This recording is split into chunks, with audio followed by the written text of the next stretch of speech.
let's visit one of the indigenous people of Bukidnon, Mindanao, Philippines.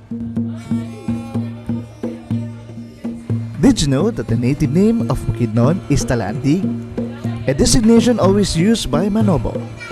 Talandig, derived from the word talaan, means mark, and andig, worth emulating. Maya na pagkumadinit banwa daya landa. Talandig people live in the mountain range of Mount Kitanglad in the province of Bukidnon. There are 7 tribes of Bukidnon, namely Talandig, Higaunon, Bukidnon, Omayanon, Matigsalog, Manobo, and Taghawanon. Talandig indigenous people live in connected to the forest and in nature. In the past 20th century, due to the intense drought that occurred, only 20% of the forest remained in the province of Bukidnon. The indigenous people of Talandig, or people of the slope, are the few communities who has continued to preserve and promote its custom, belief, and practices. The indigenous people today stands at the crossroad of globalization. In many ways, indigenous people challenge the fundamental assumption of globalizations. Despite of the significant inflow of industrialization and change, the Talandig indigenous people has persisted to uphold and preserve their native customs and belief and rituals. The indigenous people of Talandig are distributed in the south central and western region of Bukidnon. They are a splendid group that inhabit along Agusan-Bukidnon borders. Their territory is marked by Kitanglad and Kalatungan mountain ranges. However, many Talandig are residents in barangay, while some still prefer to live in the highlands. The Talandig population is roughly estimated to be about 100,000 people or more. The members of the group are found in barangays, municipalities surrounding the mountains of Kitanglad, the historical domain of Talandig people.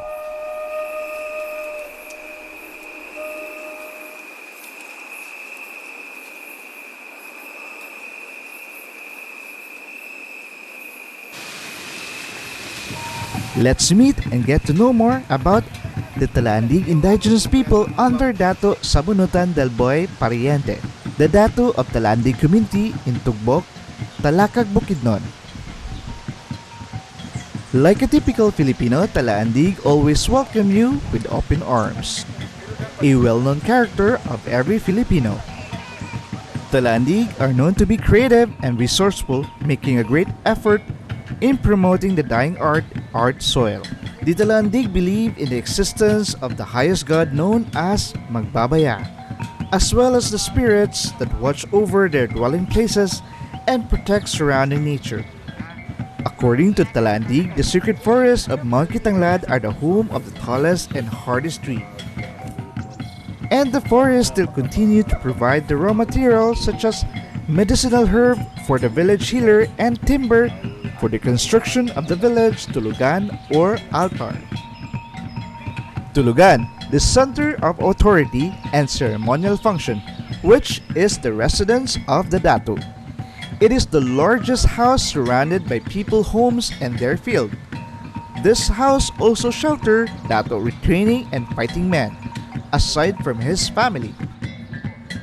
It is the gathering place during ceremony and time of danger. A shell trumpet is used to summon or call to people to meeting. The term Tulugan is also used to refer the Dato community or the big house of an extended family. The Dato residence or Tulugan is the most important structure in Talandig community. The Dato has 2 main functions: to judge and arbitrate in matters of dispute and assist the baylan or babaylan in religious ceremony.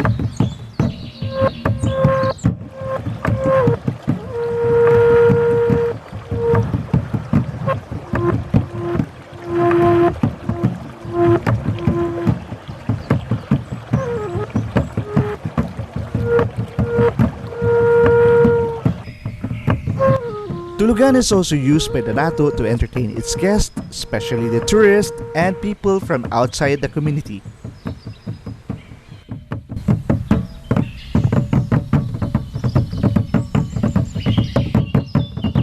Let's visit a group of traditional Talandig house here at Talakag, Bukidnon.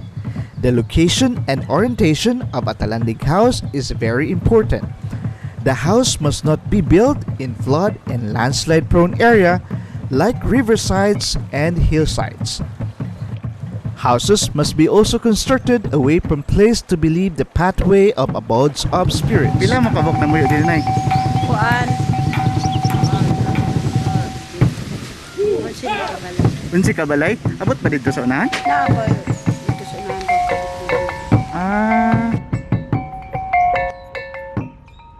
Houses must not be constructed on top of the hills or the opening of a slope. One also cannot construct a house on a hill in the middle of forest slope, as it resembles a lungon or coffin. And it is important to orient the house towards the east to avoid tajos or malas or bad luck in health and in livelihood. Facing the house to the east invites sunlight and opens the house for good fortune. A ritual called Kagbalay is conducted before the house is occupied to evoke the protection and benevolent spirit and to cleanse the house of malignant spirits.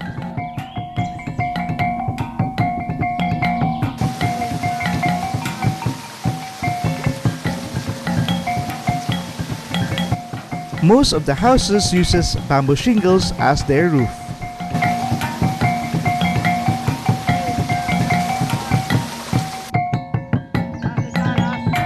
Outside their dwelling place, where you can find porches and benches, because Talandig are very sociable people, while their floor and walls are made of board bamboo strips. Inside the house is where you can find the kitchen or abuhan. It is also considered as their fireplace. A tree stone forming a triangle, making it a fireplace. In Talandig house, where the family gather for instruction of the young and for sharing of narratives and oral tradition. Their elders always ensure that there's enough firewood to last throughout the evening. Most of their houses have separate sleeping quarters for the family. Members of the family that are married build extension called sibay for their sleeping quarters. No furnitures or bed or chairs are seen inside their house. A rattan mat serves as their bed, table, and chairs.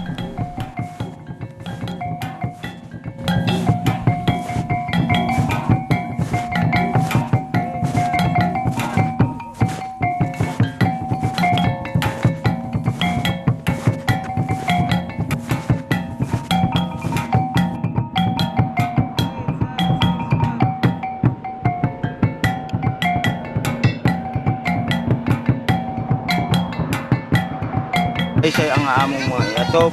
Sulaysay. O kanang kugon ba? Oo. Na Maria ba nang sagbot kanang sa mo na. Pero kining kawayan nga among giatop, ang nakuan ani si General Makana. So dili gid ni original. Oo. Sa og diha mi sa dagan nga kawayan mo na among pag-atop. Na kuan man kani man General Makana. Daw man tong among mga atop, dagon siya nga kuan na may mga kawayan, pagutol mo. Mas ligon po ang kawayan kay sa hangin ba? Uli ko na, hindi man ipalit basta kayo na Dili para atong kugon pa yung atop. Oo. Ang nagkargaan eh, katong mga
una, yeah, yeah, una.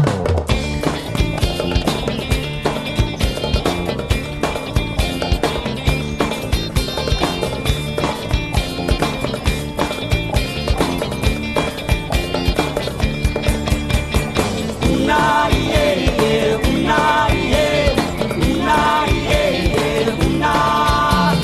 Una, yeah, yeah, una, yeah, una, yeah, yeah, una. Kay kita man ang una ning yuta, natapunok sa gugmaong kultura. Hindi usa sa kaliwatu, kasaysayan, sa pakikisog, patok sa pagkatao. Una, yeah, yeah, una, yeah, una, yeah, yeah, una. Una, yeah, yeah, una, yeah, una, yeah, yeah, una. Kay kita man ang una ning yuta, nga napuno sa paglaom ug mga damo. Kaya tinguhanin atong kaliwatan ang pagtingkawas, pagbago sa kahimtang. Una, yeah, yeah, una, yeah, una, yeah, yeah, una. Una, yeah, yeah, una, yeah, una, yeah, yeah, una.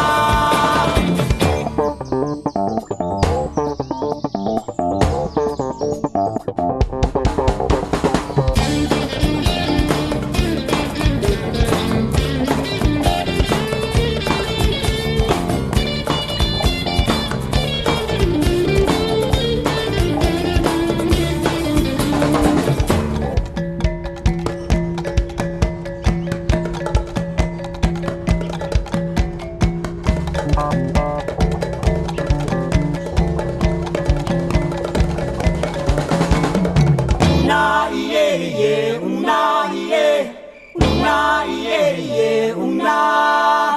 Una, yeah, yeah, una, yeah, una, yeah, yeah, una. Kay kita man ang una ning yuta, nga tapunok sa gugmaong kultura. Dili usa sa kaliwatu, kasaysayan, sa pagtibisok, batok sa pagkadao.